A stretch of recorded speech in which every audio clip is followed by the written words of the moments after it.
Selamat malam Mas. Iya, selamat malam. Ya, perkenalkan aku di sini Haris Nababan. Aku mahasiswa UKDW angkatan 19. Nah, di sini aku mau wawancara nih terkait dengan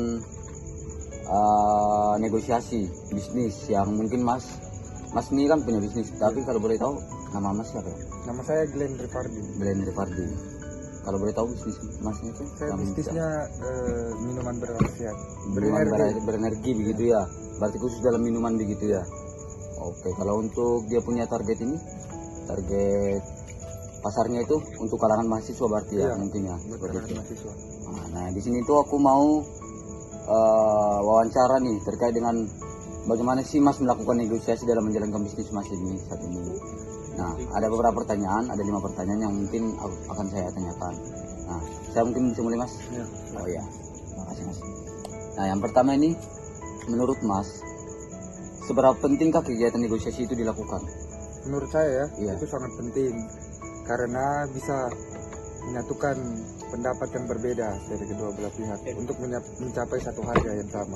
Mencapai satu harga berarti mencapai satu kesepakatan, Iya. begitulah secara sederhananya ya. Iya, betul. Negosiasi ya sih, betul. Baru yang kedua itu, apa yang dapat menjadi halangan dalam kegiatan bernegosiasi yang Mas selama ini lakukan? Ya, kalau menurut saya yang menjadi halangan itu perbedaan budaya ya, soalnya contohnya dari segi bahasa begitu tidak sama. Dari segi bahasa, logat mungkin Iya, bisa jadi logat, ya. iya, logat. Logat berarti perbedaan budaya juga mempengaruhi negosiasi berarti ya. Iya, betul. Yang selama ini yang Mas alami. Iya.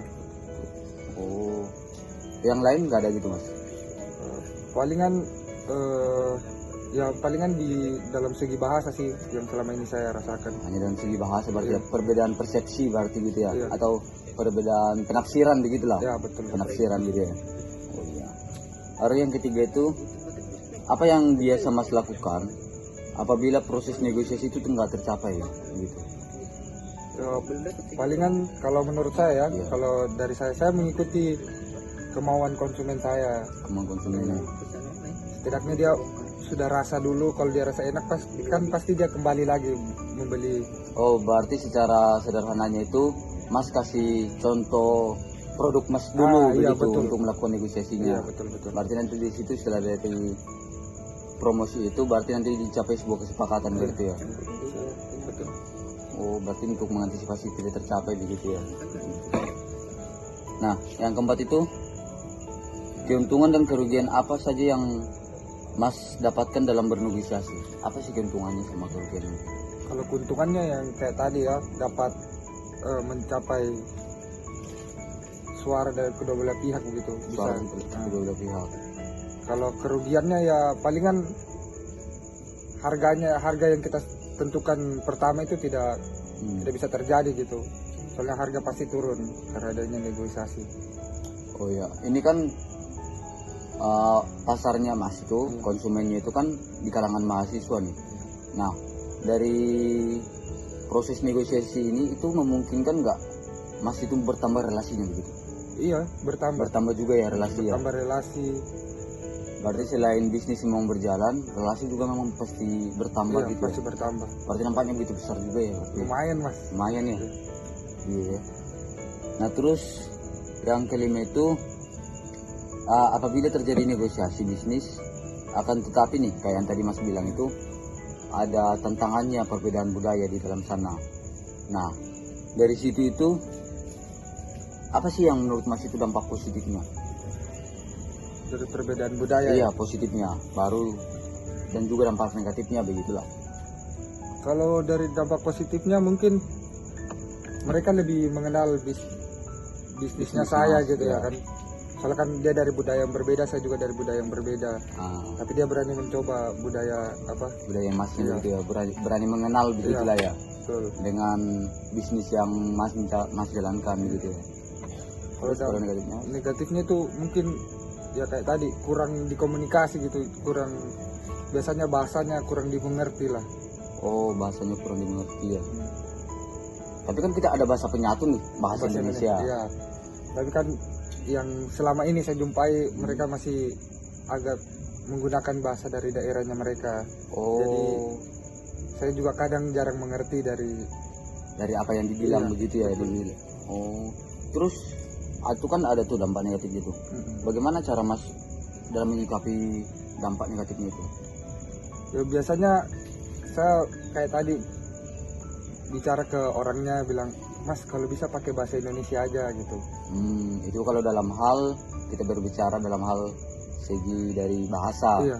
Tapi kalau dalam perbedaan logat nih, karena kan logat-logat terutama logat Jawa sama logat Batak, itu kan ada perbedaan yang sangat signifikan tuh. Nah itu kan bisa terjadi ya namanya tadi seperti yang saya katakan itu perbedaan penafsiran. Nah terus Mas bagaimana cara untuk menyikapinya, atau Mas pernah merasakan gitu? Kalau saya pernah Ya, merasakan juga. Jadi ketemu orang yang nadanya agak tinggi Agak gitu tinggi. dia. Ya saya menyesuaikan gitu. Saya kalau dia nadanya agak tinggi, saya nadanya rendah supaya oke. tidak ada miskom begitu. Iya, berarti merendahkan diri, Iya. gitu lah ya. Berarti memang caranya dengan tetap berperilaku sopan Iya, gitu ya. betul. Etika berarti lebih penting juga ya dalam bisnis ini. Iya. Oh iya, oke, baik. Ya udah Mas, begitu aja Mas ya. Terima kasih Mas ya Terima kasih atas juga. semuanya. Ya sama-sama. Salam Mas, Ya. misi. Jadi mas saya dari organisasi sudah melakukan tentang negosiasi pada masnya. Pertanyaan nomor 1 mas, seberapa pentingkah kegiatan negosiasi dilakukan? Kalau buat rakyat kecil sih mungkin berguna sih mas, selisih 1.000-2.000 kalau buat beli apapun kan sekarang masih bisa buat jajan. Zaman sekarang udah aja buat beli rokok ngeten 2.000 kan, kalau selisih lumayan dari rokok satu. Penting sih. Nomor 2 mas, apa yang dapat menjadi halangan dalam kegiatan bernegosiasi? Mungkin harga produk yang dinegokan. Kalau saya sih apa ya, biasa negosiasi soal onderdil motor, spare part motor, kan motor itu tergantung juga kita jualnya, negosiasinya ke orang yang butuh atau orang yang cuma sekedar tanya. Dan saran ya mas. Nomor 3 mas, apa yang harus kita lakukan apabila dalam proses negosiasi tersebut apabila tidak tercapai sesuai yang diinginkan? Kalau biasanya di onderdil motor tuh pakai iming-iming, nanti kalau semisal beli knalpot Tempat ini ya, mas. nanti tak tambahin spion, tambahin apa, Biasanya dapat plus walaupun nggak plus banyak gitu. Nomor 4 mas, keuntungan dan kerugian apa saja yang kita dapatkan dalam bernegosiasi? Kalau keuntungan sih biasanya kalau ya itu tadi balik ke knalpot, saya pernah nego beli knalpot harga misal 1.200.000, Ya. baru dipakai sebulan lah misal, nanti ada teman yang tanya harga berapa, ya saya bilang 1.400.000, dia nego 103, lepasin aja. Itu keuntungannya. Ada betul. Kalau kerugiannya mas? Nah, kalau kerugian sih paling mungkin kalau pas butuh kita jual beli 1-2 ya ruginya paling 100 atau 200 karena butuh. karena butuh. Dan yang terakhir mas, apabila terjadi negosiasi bisnis, akan tetapi pihak lawan kita memiliki budaya yang berbeda, apakah dampak positif dan negatifnya? Pihak apa tadi? Apabila terjadi negosiasi bisnis, akan tetapi pihak lawan kita memiliki beda budaya, misalnya kayak sama aku nih beda kan, misalnya apa dampak negatif dan positifnya? Kalau dampak positifnya sih mungkin ikut adatnya aja sih mas. Jadi gimana mas, mau ikut adatnya mas atau adatku? Jadi tentang negosiasi tergantung mau ikut masnya apa mau ikut aku. Saling mengerti lah. Kalau negatifnya mas? Kalau negatifnya sih biasanya nggak deal. Kebanyakan yang misi itu. Nggak deal. Sekian pertanyaan saya. Mas, terima kasih banyak ya mas. Sip.